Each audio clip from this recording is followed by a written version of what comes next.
मुझे क्रिकेट खेलना पसंद है, उसे चिल्लाना पसंद है, हमें लिखना पसंद है, मुझे किताबें पढ़ना पसंद है, उसे घूमना पसंद है। सो गाइज यहाँ कॉमन क्या दिख रहा है आपको? यहाँ कॉमन है कि कर्ता को किसी काम को करना पसंद है, तो कॉमन यही है ना, पसंद है, यानी किसी क्रिया को करना कर्ता को पसंद है। अब क्रिया कुछ भी हो सकती है और कर्ता कोई भी हो सकता है, लेकिन कॉमन है पसंद है। तो आप ऐसे ही वाक्य को आज इंग्लिश में बनाना सीखने वाले हो, हम प्रैक्टिस करने वाले हैं, ताकि आप आसानी से ऐसे वाक्य को रोजाना अपने बोलचाल में इंग्लिश में बोलना शुरू कर दो। तो इसके लिए हम यूज करते हैं फॉर्मूले का। तो कौन सा फॉर्मूला है? तो वो है सब्जेक्ट। सब्जेक्ट यानी होता है कर्ता।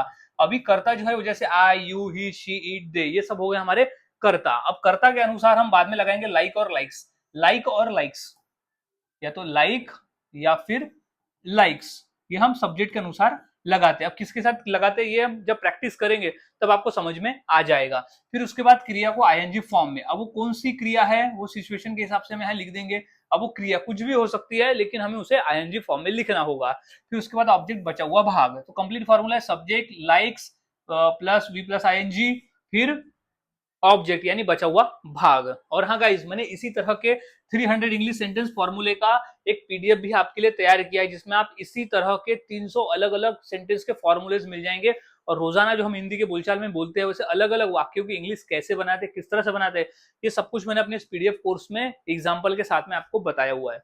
तो अब देख लेते हैं कि इस तरह के वाक्य को हम इंग्लिश में कैसे बनाते हैं। तो सबसे पहला वाक्य है मुझे क्रिकेट खेलना पसंद है। तो क्या है? पसंद है। तो सब्जेक्ट में क्या आ जाएगा? मुझे, यानी क्या लिख दूंगा मैं सबसे पहले? आई।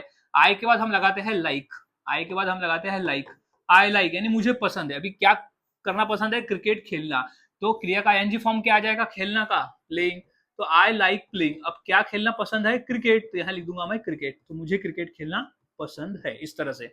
नेक्स्ट है उसे चिल्लाना पसंद है। तो क्या लिख देंगे? सब्जेक्ट में क्या है पहले? उसे। तो क्या लिख देंगे? ही। फिर क्या है? लाइक्स।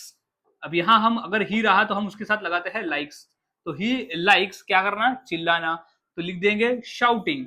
शाउट का आईएनजी फॉर्म हो जाएगा शाउटिंग, यानी चिल्लाना, क्योंकि हमें आईएनजी फॉर्म में यहां लिखना होगा।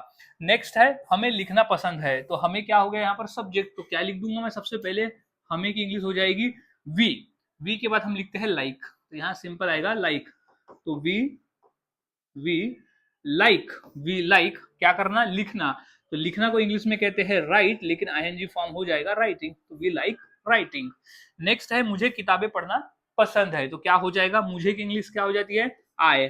आई फिर लिख दूंगा मैं लाइक। तो आई लाइक। आई लाइक क्या करना पसंद है? किताबें पढ़ना। तो आई लाइक रीड का आईएनजी फॉर्म हो जाएगा रीडिंग, क्योंकि हमें आईएनजी फॉर्म में यहाँ पर क्रिया को लिखना है। क्या पढ़ना पसंद है?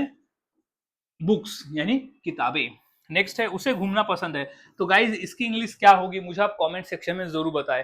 और प्रैक्टिस करें, आप जितना ज्यादा प्रैक्टिस करोगे उतना आसान है, और उतना ही आसानी से आप इस तरह के वाक्य को इंग्लिश में बनाना और बोलना सीख जाते हो। बहुत आसान है, बस प्रैक्टिस करें और वाक्य को रोजाना अपने बोलचाल में इंग्लिश में बोले।